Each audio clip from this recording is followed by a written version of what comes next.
Hello student, this is Karthik Gautam, your English teacher. This is chapter 9th of English, The Stranger, and the part 3rd that we are going to complete today. In our part 1 and part 2, we had understand the condition of the chapter, the condition with the poet, how he faced the discrimination in Europe.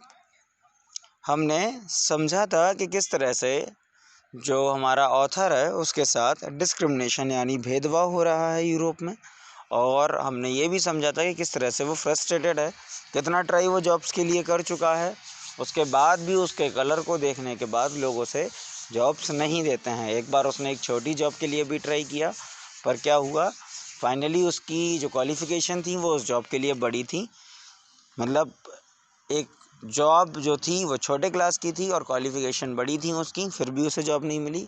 तो एक दिन क्या था, वो एक garden में बैठा हुआ था और वहीं एक स्ट्रेंजर थे जो उससे बात करने लगे।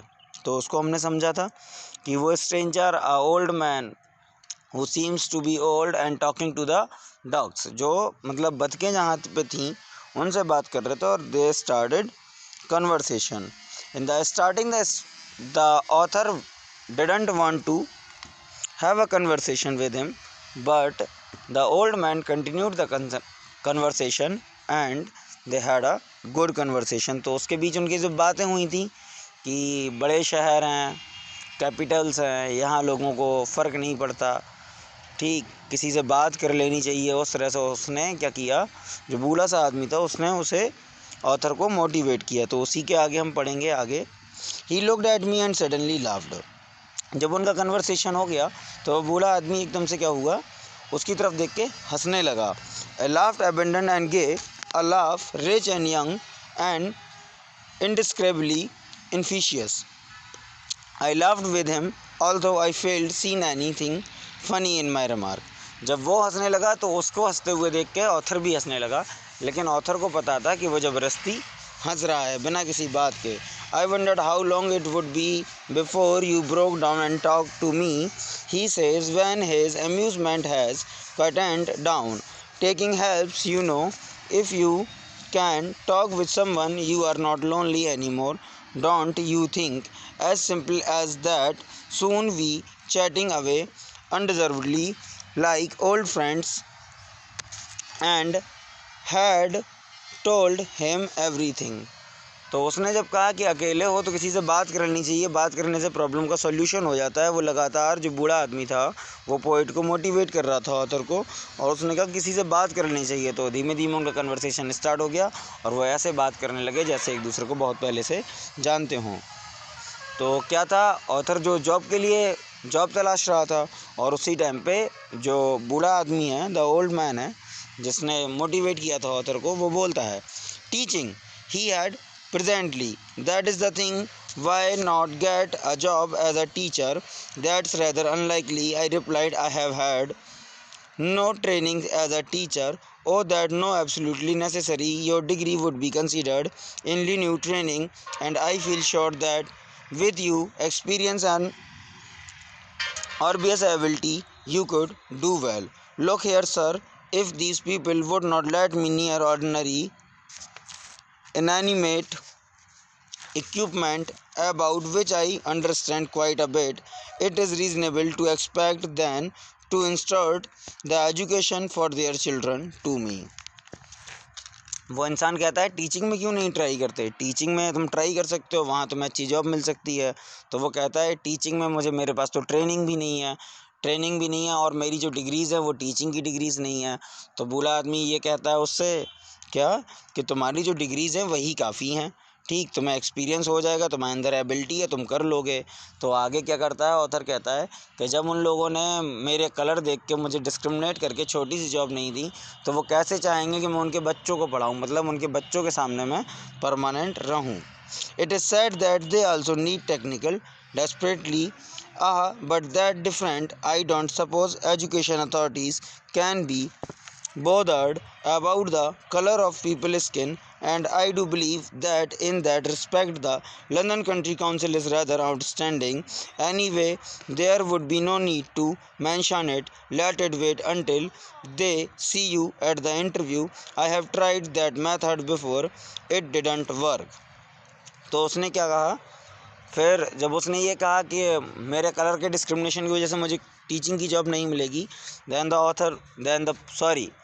The old man says to him, ये बात अलग है।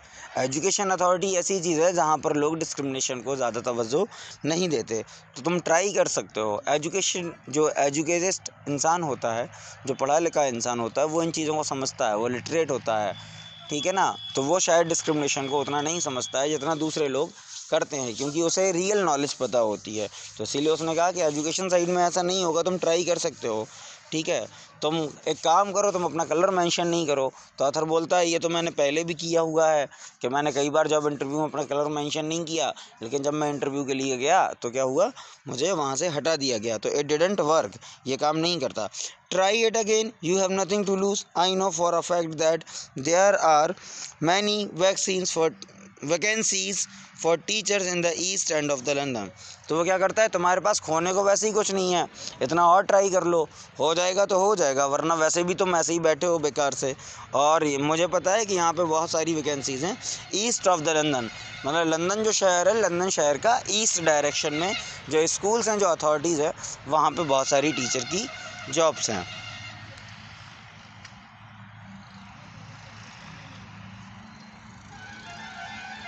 ये पेज टर्न कराना मैं भूल गया, आप अगर बुक से देखेंगे तो सारा समझ में आ जाएगा। इसको एक काम करिएगा, एक बार सुनने के बाद दोबारा से देख लीजिएगा तो समझ में आ जाएगा। मैंने पूरा चैप्टर बिना पेज टर्न कराए आपको क्लियर कर दिया। ओके, तो ये आपको नेक्स्ट पेज पे दिखाई देगा जो भी मैंने समझाया है। आप एक बार फिर से पढ़ लेंगे इस चीज़ को, तो जो मैंने अभी तक समझाया है वो आपको पूरा समझ में आ जाएगा। ओके, यहाँ पे वही सब लिखा हुआ है जो मैंने अभी रिसेंट आपको समझाया हुआ है। थर्ड पेज में हम आप देखेंगे why specially the east of the London. तो उसने पूछा ईस्ट ऑफ द लंदन में ही क्यों। From all accounts it is rather a tough area, the most teacher prefer to seek jobs elsewhere, and you think it would be just right for a negro. Negro मतलब जिसके साथ discrimination होता है, जो colour में different है दूसरे लोगों से, जो वाइट नहीं है। I suppose the bitterness was creeping back and suspicious was not so easily forgotten. तो उसने कहा ईस्ट ऑफ द लंदन ही क्यों, क्योंकि ईस्ट ऑफ द लंदन एक टफ एरिया है। अब वो क्लाइमेट से टफ हो सकता है या किसी और कंडीशन से टफ होता है, तो दूसरे जो टीचर्स हैं तो वहाँ नहीं जाते हैं, और जब वहाँ नहीं जाते हैं तो वहाँ टीचर की रिक्वायरमेंट तो रहेगी, तो जब रिक्वायरमेंट रहेगी तो लोग डिस्क्रिमिनेशन नहीं करेंगे, तो इसीलिए उसने ईस्ट ऑफ द लंदन को प्रेफरेंस ज़्यादा दिया। Now just a moment, young man. He was wonderfully patient with me, much more so that I deserve. Don't ever underrate the people of the East End. From those very slum and always are emerging many of the new breed of professions and scientific men, and quite a few of over politicians. तो उसने कहा underrate मत करना उन लोगों को, वहाँ को साइंटिस्ट भी हैं, कुछ ऑक्यूपेशन वाले कर ले भी लोग, ऑक्यूपेशन करने वाले लोग भी हैं, पॉलिटिशियंस लोग भी हैं, न्यू ब्रीड के हैं, नए लोग हैं वहाँ पे सारे के सारे। तो उनके साथ प्रॉब्लम्स थोड़ी बहुत हो सकती हैं, लेकिन वहाँ पे चांसेस हैं। चांसेस क्यों हैं, क्योंकि हार्श एरिया है, वहाँ पे ज़्यादा लोग नहीं हैं तो ज़्यादा टीचर्स नहीं है, अब ज़्यादा टीचर्स नहीं है तो वहाँ पे वैकेंसीज टीचर्स की रहेंगी। Be careful lest you be worse snob than the rest of us. Was this the kind of spirit in which you sought the other jobs. और उसी जो स्पिरिट है, उसी स्पिरिट से काम करो जिस स्पिरिट से तुम दूसरी जॉब्स के लिए ट्राई कर रहे थे। I felt that I had angered him and apologized. I was showing poor appreciation for his kind interest. मुझे लगा कि जो शुरुआत में मैं उसे इग्नोर कर रहा था, जिस तरह से मैं उससे बिहेव कर रहा था, उसके लिए मुझे माफ़ी मांग लेनी चाहिए। वो इंसान सच में मेरी मदद कर रहा था और मेरे लिए इंटरेस्ट शो करा रहा था। Anyway you try it, चलो तुम्हें ट्राई करना चाहिए। No need to mention your colour at this stage, first see how the cat jumps. तो वो क्या कहते हैं कि शुरू में मेंशन मत करना, मतलब जो सीवी अपना लगाना, जो रिज्यूम अपना लगाना, उसमें कलर मेंशन नहीं करना। See first how the cat jumps. देखो कैट जंप कैसे करती है। कैट जंप का मतलब होता है, ये देखो कि होता क्या है, मतलब तुम जब सीवी भेजते हो तो उसके बाद तुम्हें बुलाते हैं कि नहीं बुलाते हैं, उसके बाद एक्शन करना, उसके बाद अपनी परफॉर्मेंस देना। आगे देखेंगे, लास्ट है ये। Once more I was at teas with him and talk with pleasure about many thing. उसके बाद मैंने उनसे कई बारों में बात की। It was only after we had parted that I realised we had spend over 2 hours in a very rewarding discussion without being introduced. अभी तक हम एक दूसरे का नाम नहीं जानते थे, लेकिन उन दोनों ने लगभग 2 घंटे से ज़्यादा तक बातें कर ली और भी बहुत सारी चीज़ों पर।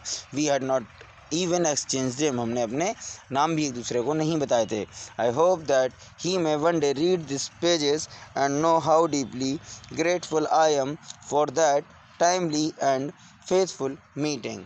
अब शायद जब भी ज़िंदगी में वो इंसान इस चीज़ को पढ़ेगा, इस मेरी जो मैंने जो लिखा हुआ है इसको पढ़ेगा, तो उसे समझ में आएगा कि उसका मैं कितना शुक्रगुज़ार हूँ, कितनी फेथफुल वो मीटिंग थी, कितना टाइम उसने मुझे दिया था और कितना उसने मुझे मोटिवेट किया था।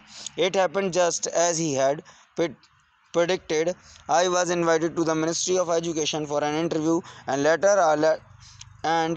a letter arrived informing me that I would be accepted subjected to a satisfactory medical examination. The hurdle safely cleaned, I received a final letter confirming my appointment and directing me to call at the East London Division office, and from there I was sent to Greenslade school.